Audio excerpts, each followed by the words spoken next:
What is going on, everybody? James Hancock here, and back to review the new movie Extraction, starring Chris Hemsworth, which debuted on Netflix today. And while there's absolutely nothing connecting this movie to the Marvel Cinematic Universe, you will see a lot of familiar names from the Marvel Cinematic Universe. Obviously, you've got the son of Odin, Thor himself, but you've got a screenplay adaptation by Joe Russo, who's one of the two Russo brothers who directed Captain America Winter Soldier, Captain America Civil War, Avengers Infinity War, and Avengers Endgame. And then in the director's chair, you've got Sam Hargrave, who used to be a stuntman, then became a stunt coordinator, but people probably know him best as Captain America's stunt double during some of the best fight scenes in the history of the MCU.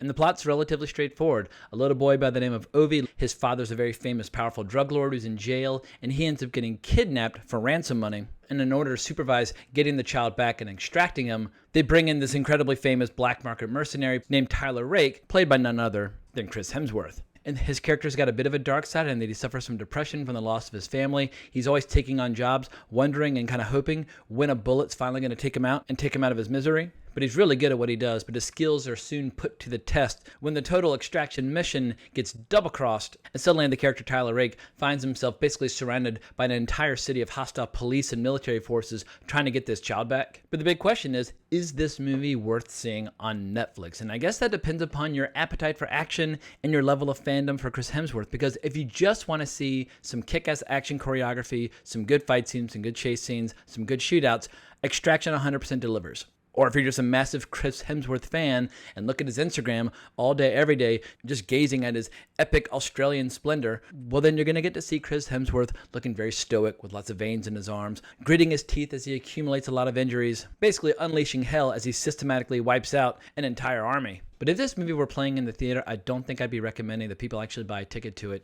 While it does deliver on 2 or 3 really solid action scenes, it kind of doesn't deliver anything else. And it kind of hurts my feelings to say this because I'm such a massive fan of the Russo brothers who produced this movie, but it blows my mind just how generic and bland and unexciting and unoriginal and risk-averse the screenplay is. There's not a single memorable scene or line of dialogue the entire movie. If you were to remove a couple of these key action sequences, people would really struggle to remember a single detail about this movie, apart from the fact that it takes place in Bangladesh. And I realize that the Russo brothers have a lot of fans out there, and I include myself as one of them. My 4 favorite movies in the MCU were all directed by the Russo brothers. Captain America Winter Soldier, Captain America Civil War, Avengers Infinity War, and Avengers Endgame. But what I think this movie has proven is that the Russo brothers really rely upon and need the screenwriting team of Christopher Marcus and Stephen McFeely, because that screenwriting team has also been behind the Russo brothers' best Marvel movies. The Russo brothers definitely have a really interesting aesthetic when it comes to how they stage action and how they shoot their films. But filmmaking is a collaborative art, and all the excitement that you associate with a Russo brothers movie from the Marvel Cinematic Universe is kind of lacking or kind of absent from this new movie.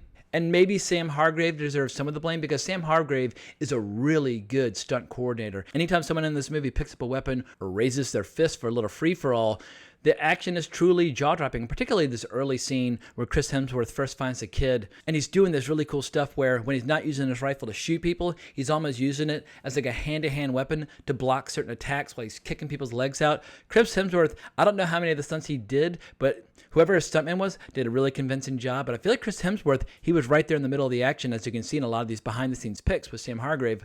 But as I was watching the movie, I was thinking to myself, what this movie really needs is Tony Scott at the helm. Sam Hargrave, obviously incredible at what he does as a stuntman and stunt coordinator, but Tony Scott made a similar movie, Man on Fire, back in 2004 with Denzel Washington, that in terms of style and atmosphere and just overall intensity and a heightened sense of emotion is a way more interesting movie. The bad guys are way more disturbing, the central character is way more engaging. Extraction's a bit of a movie without a soul, where on the surface it looks good, but there's nothing there to really sink your teeth into. And I feel like Chris Hemsworth as an actor deserves much better, because as Chris Hemsworth has proven to us in recent years through Thor Ragnarok as well as Infinity War and Endgame, he's capable of so much more than what he's been given in so many movies. I feel like everybody looks at Chris Hemsworth and thinks, oh, he's big, tall, and strong. Let's give him movies where he gets to be big, tall, and strong. But he's so goddamn funny that when you give him a script with a little bit of comedy and a little bit of electricity, he finds these new creative heights as a performer. And I think of all the ingredients in Avengers Endgame, Chris Hemsworth was probably my favorite playing Fat Thor. He was funny as hell. Whereas this movie, it's very earnest, it's very serious, but instead of coming across as gritty and hardcore, it just comes across as kind of flat and unexceptional. But I don't want to come across as too much of a hater. There are some other interesting performers in there. They're just not given much material to work with. Randeep Hooda plays an adversary who eventually becomes an ally. And physically, he proves to be a really interesting match for Chris Hemsworth throughout the movie. And he's equally badass in his own right. And the little boy Ovi, played by Rudgrash Jaswal, I know I'm saying that totally incorrectly, but you can tell he's got some chops and some charm and some ability as an actor, but he is given absolutely nothing to do apart from occasionally go, "What? No. Oh no." Like, it's a pretty empty role. David Harbour, who's an actor I really admire, he's also given absolutely nothing to do, but if you've ever fantasized about seeing Hellboy and Thor throw down, well, this movie's going to give you that scene.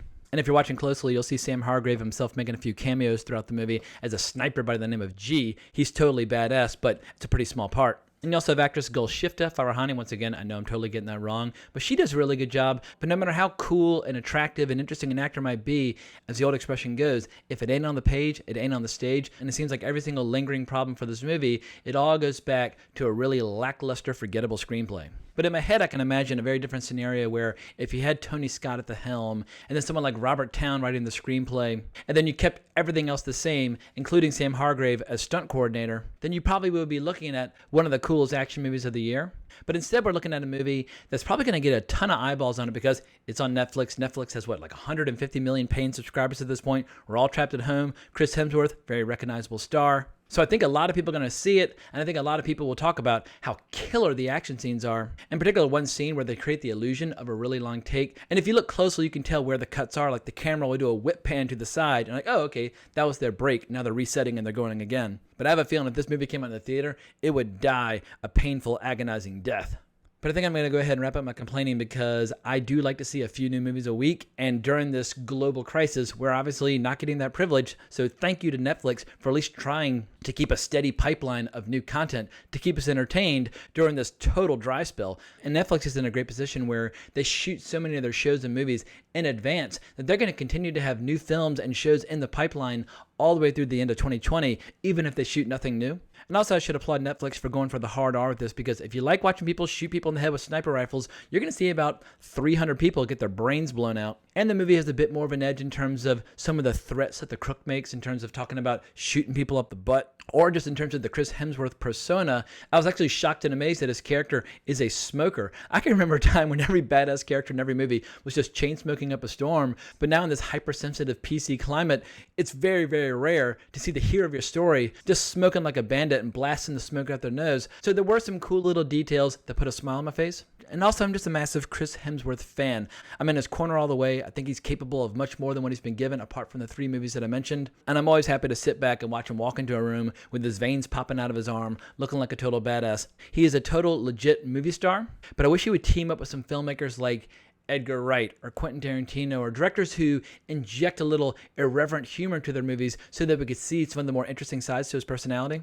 Which makes me very excited for Taika Waititi's Thor Love and Thunder, which comes out, I believe, early 2022 now, but hopefully they'll be able to recapture that magic from Thor Ragnarok. In any case, I'm going to go ahead and wrap up this video. So if you want to talk more about Chris Hemsworth or Sam Hargrave or action movies in general, you can always find me on Twitter at Colbrax, or leave me a comment in the comments below. But I hope you enjoyed this reaction and review. Please consider liking the video, subscribing to the channel, hitting that notification bell. But I hope everyone has an amazing weekend. Thanks so much for watching my video. I really appreciate it. But more importantly, as always, onwards and upwards.